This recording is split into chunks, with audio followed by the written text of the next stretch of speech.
নামাজে জানাজায় ইমামতি করবেন।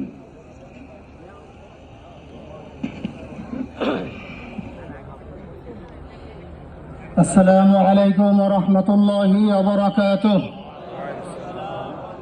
نحمده ونصلي على رسوله الكريم أما بعد فأعوذ بالله من الشيطان الرجيم بسم الله الرحمن الرحيم كل نفس ذائقة الموت صدق الله العظيم. সম্মানিত হাজিরিন,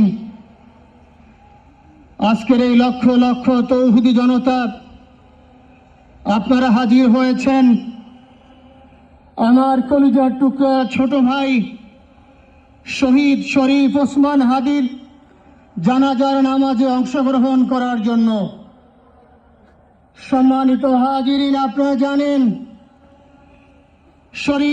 শহীদ ওসমান হাদি তিনি স্বাধীনতার সার্বভৌমত্ব রক্ষার জন্য এই বাংলাদেশের 18-20 কোটি মানুষের কাছে একটি মেসেজ দিয়েছিলেন কিভাবে একটি স্বাধীনতার সার্বভৌমত্ব রক্ষা করতে হয়।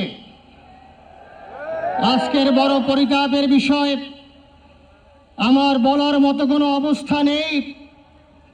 আপনারা জানেন যে শরীফ ওসমান হাদির একটি বাচ্চা মাত্র 8 মাস বয়স। ওর বাচ্চা যখন জন্ম হয়েছে আমাকে বলেছেন, ভাই আমার বাচ্চার জন্য একটি নাম নির্বাচন করেন, যেই নামের মধ্যে বিপ্লবী চেতনা থাকবে।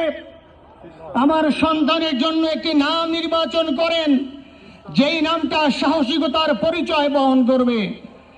আমি অনেক যাচাই বাছাই করে ওর সন্তানের নাম দিয়েছিলাম ফিরনাস, বিপ্লবী এবং সাহসী। সম্মানিত ভাইয়েরা, আজকের ওর সন্তানের চেহারার দিকে তাকানো যায় না। আজকের আমার মা প্রায় পাগল হয়ে যাচ্ছে, জ্ঞান হারিয়ে ফেলছে।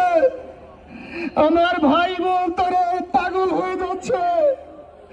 আমার 6 ভাই বোনের মধ্যে সবচেয়ে ছোট ছিল শরীফ ওসমান হাদি। আজকের তার লাশ আমার কাঁধে বহন করতে হচ্ছে। আজকের আপনাদের কাছে আমার কোনো দাবি নেই, শুধু একটি দাবি। 7 থেকে 8 দিন হয়ে গেল দিবালোকে প্রকাশ্যে রাজধানী ঢাকায় জুমার নামাজের পরে খুনি প্রকাশ্যে গুলি করে যদি